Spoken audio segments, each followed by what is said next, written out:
Para conocer la realidad hay que conversar. Atlas Entrevista.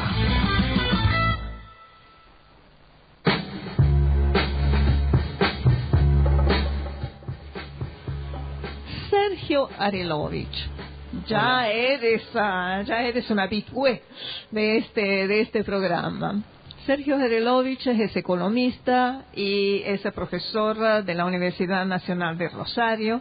Ya lo convocamos una vez para hablarnos justamente de economía y esta vez para que nos ilumine sobre lo que pasó en esa reunión del BRICS, o sea, de ese grupo de países emergentes, economía emergente, conformado por Brasil, Rusia, India, China y Sudáfrica.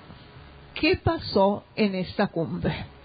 Buenas noches. Primero. Hola, buenas noches. Qué buena pregunta. No sé si tengo las respuestas, me imagino que no. Simplemente contar algunos tips o algunas cuestiones que me parece que son importantes, porque este núcleo de países creo que por ahora no han pasado mucho más allá de sus cuestiones declarativas, pero hay que esperar, creo, algunas novedades en la transformación del escenario económico internacional, fruto no solamente de lo que ellos discuten, sino por el peso que tienen esas economías, por los enfrentamientos en el terreno comercial que hay entre los miembros más significativos de ellos. Me estoy refiriendo específicamente al conflicto China-Estados Unidos, y porque además me parece que merece una mirada especial de largo plazo, retrospectivo, qué es lo que pasó con el sistema monetario internacional desde que existe el dólar como moneda internacional. Estamos hablando de la creación del FMI en julio de 1944,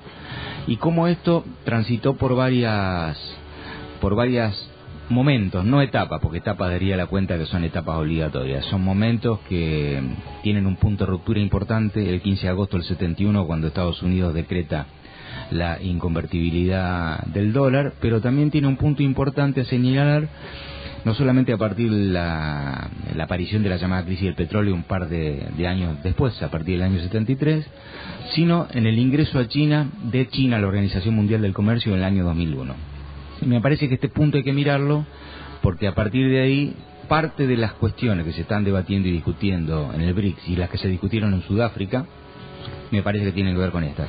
En particular, el anfitrión, en Johannesburgo, en Sudáfrica, invitó a todos a pensar qué hacer con la tecnología y cómo hacer para transformar la tecnología en pos del desarrollo de las sociedades, la inclusión, la igualdad, etcétera, etcétera. No parece mucho más que declarativo, pero lo que pasa es que África está sufriendo, quizá el último de los 5, esta aceleración de me parece que estás eliminando puestos de trabajo, porque reemplaza también a la clase trabajadora, ¿no es cierto? O que la sustituye por otro tipo de trabajo de menor jerarquía y crea a su vez eslabones de mucho mayor grado de precarización y de interrupción de procesos de contrato permanente, y me parece que todo eso también hay que mirarlo. Vos, Adriana, seguramente tendrás fresca en la memoria lo que fue algo que fue casi fundante, cuando la Fiat en Europa tercerizó a partir del despido masivo de una parte de su personal y le ofreció ser autopartistas o fabricantes casi a domicilio de las piezas de la Fiat, ¿no? Y me parece que habría que repasar aquel proceso, porque Turín eso se multiplicó, ¿no? Turín casi se muere. Turín casi se muere por eso, ¿no? Bueno, y aparte de esto, o sea, China, ¿cómo ve la cuestión de la guerra comercial o supuesta guerra comercial con los Estados Unidos? ¿Dijeron algo? ¿Hicieron mención de algo? ¿Lo nombraron a Trump o no? Mira, hay varios problemas. Primero, lo que hay que mirar es América del Norte. La guerra comercial desatada, que en apariencia tiene solo 2 jugadores, esto es Estados Unidos y China, en realidad tiene más.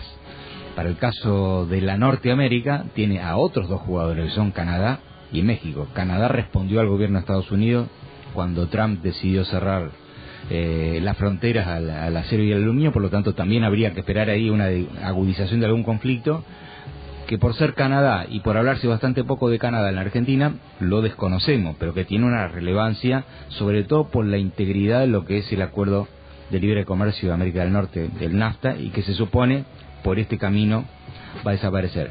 Y por otra parte, bueno, frente a la novedad política del cambio de gobierno en México, frente a lo cual habría que ver hacia dónde va a marchar, no perdiendo de vista que lo que uno imaginaba que iba a ocurrir con la creación del NAFTA, que era transformar a México en una gran maquila, en parte lo fue, pero en parte también fue mudanza de empresas norteamericanas a México para hacer allí lo que antes hacían en Estados Unidos, inclusive desarrollo tecnológico, pero que no se limita a México, porque en realidad la gran migración de compañías transnacionales de origen estadounidense lo fue no solamente en la zona del NAFTA, sino fundamentalmente hacia Asia y hacia el caso de China en particular y de India. Y ahí hay una cosa especial. La moneda internacional es el dólar. Que deje de ser el dólar sería una ventaja y un problema. ¿Cuál sería la ventaja? Bueno, sería más equitativo, sería volver a discutir las condiciones frente a las cuales se creó el Fondo Monetario Internacional y en lugar de crear un Banco Central Mundial y una moneda mundial por encima de las monedas nacionales en el año 44, pero el peso que tiene la economía de Estados Unidos hace pensar que si de Estados Unidos desapareciese o hubiese atenuado su poder de compra como consecuencia de la desaparición del dólar, esto no solamente afectaría a la economía de Estados Unidos, sino afectaría a quienes viven de la economía de Estados Unidos, porque Estados Unidos tiene la posibilidad de pagar con moneda falsa, por decirlo de alguna manera, porque puede emitirla sin límite. Y en este sentido, ¿qué pasa con China? China pudo acumular cifras extraordinarias de reserva como consecuencia esencial, aunque no excluyentemente, de fruto del comercio internacional, que están alrededor de los 4 billones de dólares. Es un número lleno de ceros. Para significarlo en términos relativos, es aproximadamente un cuarto del Producto Bruto Interno de Estados Unidos. Es decir, China tiene reservas equivalentes a un cuarto de lo que produce Estados Unidos en un año. Con lo cual la pregunta es, ¿y para qué sirve eso? Y si China quisiese transformarla en dinero efectivo, evidentemente no podría, porque el derrumbe de la cotización en el mercado internacional sería casi inmediato. Entonces, la estrategia que desarrolló, y esto hay que mirarlo porque los BRICS discuten mucho de esto. En primer lugar, en el año 2005 China creó una especie de agencia de inversiones. Es como, imagínense, un carrito de supermercado, puso ahí adentro unos bonos del Tesoro por valor de 200.000 millones de dólares y salió de compras por el mundo. Salió a comprar empresas, salió a comprar propiedades, salió a comprar marcas, etcétera. Pero vista la inestabilidad de la economía mundial, China cambió su estrategia y esas dos compañías de inversiones que se crearon, primero una, después la otra, en el 2005 y 2006, en realidad lo que decidieron es, bueno, ¿y qué pasa si en lugar de jugar al riesgo, prestamos para que la periferia, el tercer mundo, inclusive los países centrales, puedan desempeñar tareas de desarrollo, de crecimiento de su aparato productivo, etcétera? Argentina lo vio, Ecuador lo vio fuertemente porque tiene 5 centrales hidroeléctricas financiadas por el gobierno chino, y resulta que el gobierno chino se transforma en un prestamista internacional mucho más importante que el Banco Mundial. Entonces, ¿qué es lo que se discute en el BRIC? Bueno, se discute también este cambio de roles muy importante, fruto de que cambian las relaciones de fuerza, cambian los roles y además se aceleran los conflictos precisamente por la competencia, al menos en este terreno, ¿no? Y hay otra cuestión, al mismo tiempo, o sea, al mismo día más o menos, se discutió mucho las relaciones entre la Unión Europea y los Estados Unidos, y ha habido una tiranteza infernal, digamos, en eso. ¿Cuál es la posición de Europa frente a los Estados Unidos? ¿De sometimiento, de acompañamiento, de querer independizarse?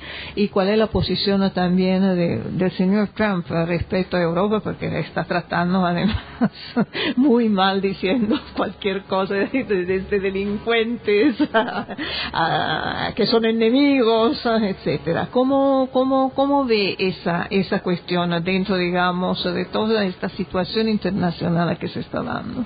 Bueno, mire, Adriana, yo no sé si te puedo dar una respuesta sobre esa pregunta altamente compleja y llena de matices. Sí me parece que podría señalar algunas cosas que sugiero ponerlas dentro de los factores más importantes. ¿Cuáles son? Bueno, el antecedente del Brexit no es una cuestión menor, porque eso pone en juego toda la imagen de un mundo que tiende a globalizarse cuando en realidad también tiende a cerrarse y a integrarse en espacios de menor jerarquía. Esto es una cuestión permanente en el capitalismo, pero en todo caso se encendieron todas las luces a partir del Brexit. Por otra parte, en el caso de la Unión Europea, no solamente de la zona euro, hay una cosa que en general no se lo mira desde acá de América Latina, y que es que el comercio exterior que tiene es un comercio exterior que esencialmente, aunque no excluyentemente, está atado a compradores que también están dentro de la zona europea, de la Unión Europea. Yo creo que debe ser el 55 al 60%, o sea, de cada 100 euros que se exportan, 60 aproximadamente los compran en los mismos países de la zona euro. Tener una moneda común y tener una integralidad respecto de los intercambios es una ventaja que en todo caso, si no vacuna, por lo menos se exime o atenúa el comprar las crisis que ocurren en el caso de la economía estadounidense.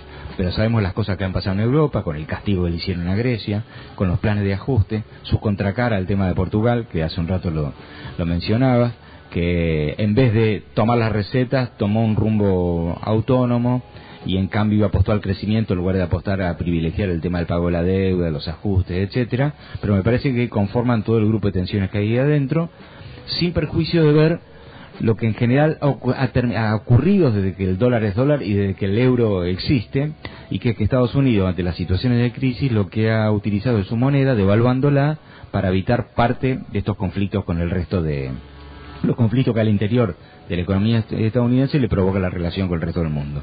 Y toda devaluación del dólar en escala internacional, cosa que probablemente no ocurra en el corto plazo, pero en algún momento va a volver a ocurrir, tiene entre otros problemas uno que hay que señalar, que es una inflación de las commodities. Es decir, cuando se devalúa la moneda, los exportadores pretenden cobrar algo que les permita seguir conservando el poder adquisitivo que tenía antes, y si el dólar se devalúa, en general esto termina transformándose en un incremento de los precios que no está asociado ni a la demanda, ni a la oferta, ni etcétera, sino al lugar de monopolio que en general ocupan las potencias exportadoras o los principales exportadores de cada uno de los mercados concentrados en el mundo.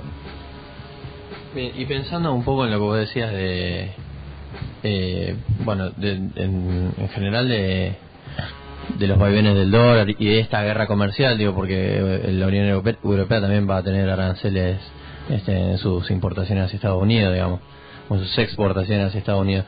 Digo, este impacto en esta economía globalizada también se va a ver reflejado en otras regiones del mundo, digo, como por ejemplo Latinoamérica o por ejemplo Argentina en particular, que está justo en un momento económico muy particular, digamos, respecto a sus dólares.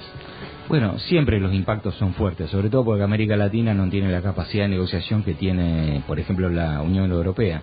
Pero también hay que diferenciarlo, porque lo que hay que ver no es las exportaciones de las mercancías, sino lo que hay que ver son los exportadores que exportan mercancías, su poder de lobby que tienen y el lugar que ocupan en general en la economía mundial. Para el caso particular de la Argentina, el principal rubro de exportación está asociado con la explotación del suelo y en segundo lugar con el del subsuelo. Y los actores que integran eso, en el caso de la Argentina, son fundamentalmente extranjeros, aunque hay una novedad en el 2017 que ahora voy a comentar. No es el caso de la minera, donde en la minera sí hay una fuerte, casi excluyentemente, papel y lugar del capital extranjero. En el caso argentino, tradicionalmente, por decirlo de alguna manera, Cargill, un grupo internacional, encabezaba siempre las exportaciones de cereales, oleaginosa, su producto, etcétera. Yo ya ni tengo recuerdos desde cuándo encabeza. Ahora, ocurre que en el 2017 hay dos empresas que la han pasado en volúmenes de facturación y en moneda de facturación. Me estoy refiriendo al grupo Vicentín, grupo de Santa Fe, y al grupo Aceitera General Dehesa, un grupo de Córdoba. Han desplazado a Cargill al tercer lugar. Hay que mirarlo. Esto a mí me recuerda mucho a lo que fue la salida de la dictadura en el 76, en el 83, o sea, cuando terminó la dictadura, de que la imagen era que el capital extranjero era el que había ganado en la transformación estructural de la Argentina, lo había hecho, de hecho, en materia de la deuda externa, pero no en materia de las actividades productivas, comerciales y de servicio. Había sido, en cambio, la élite local la que se había diversificado, integrado y había desplazado al capital internacional. Y llama la atención que Vicentín y AGD desplacen a Cargill a un tercer lugar, dada la histórica hegemonía que ha tenido esa empresa en la Argentina. No es cualquier noticia, tampoco sé hacia dónde va a marchar, pero me parece que hay que tenerla en cuenta ahí a mano para observarla. Bueno, nos está sorprendiendo. Bueno, te agradecemos muchísimo. ¿Alguna noticia sobre el G20? sobre lo que dijeron los ministros de finanzas? En general mucho más que bueno, al igual que en el caso de los BRICS, ¿qué podría decir? ¿Qué es lo que resolvió el G20? En realidad no resolvió nada.